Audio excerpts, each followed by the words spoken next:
സമീപകാലത്ത് ലോകം കണ്ട ഏറ്റവും ക്രൂരമായ ആക്രമണമായിരുന്നു ഈജിപ്തിലെ സെന്റ് മാർക്കസ് കത്തീഡ്രലിൽ നടന്നത്.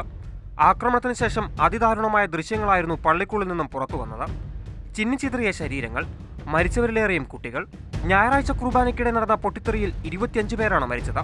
49 പേർക്ക് പരിക്കേറ്റു. ഈജിപ്തിലെ ഏറ്റവും വലിയ ക്രിസ്ത്യൻ പള്ളിയിലാണ് ചാവേറാക്രമണമുണ്ടായത്. മറ്റു സഭകളിൽ നിന്ന് വേർപെട്ടു നിൽക്കുന്ന ഈജിപ്ഷ്യൻ ഓർത്തഡോക്സ് സഭയുടേതാണ് പള്ളി. സഭയുടെ അധിപന്റെ സ്ഥാനവും ഈ പള്ളിയിലാണ്. നടുക്കത്തോടെയാണ് ഈജിപ്തും സർക്കാരും ഈ ആക്രമണത്തിൽ പ്രതികരണം അറിയിച്ചത്. സംഭവത്തിന് പിന്നിൽ മുസ്ലിം ബ്രദർഹുഡാണെന്നും ഒരു സ്ത്രീ ഉൾപ്പെടെ 4 പേർ പിടിയിലാണെന്നും സർക്കാർ അവകാശപ്പെട്ടു. പള്ളിക്കുള്ളിൽ കടന്നയാളുടെ ശരീരത്തിൽ ഒളിപ്പിച്ചു വെച്ച ബോംബാണ് പൊട്ടിത്തെറിച്ചത്. ഇതിനു പിന്നാലെയാണ് സംഭവത്തിന്റെ ഉത്തരവാദിത്വം ഏറ്റെടുത്ത് ഇസ്ലാമിക് സ്റ്റേറ്റ് രംഗത്തെത്തിയത്. അബു അബ്ദുള്ള അൽ മസ്രി എന്ന ചാവേറാണ് ആക്രമണം നടത്തിയതെന്ന് IS-ന്റെ വാർത്താ ഏജൻസിയായ അമാക് പ്രഖ്യാപിച്ചു. ഈ യുദ്ധം തുടരുമെന്നും IS-ന്റെ പ്രസ്താവന മുന്നറിയിപ്പ് നൽകുന്നു. അതേസമയം മുസ്ലിം ബ്രദർഹുഡിനെ പിന്തുണയ്ക്കുന്ന മഹ്മൂദ് ഷഫീഖ് മുഹമ്മദ് മുസ്തഫയാണ് ആക്രമണത്തിന് പിന്നിലെന്ന വാദത്തിൽ ഈജിപ്ഷ്യൻ സർക്കാർ ഉറച്ചു നിൽക്കുകയാണ്.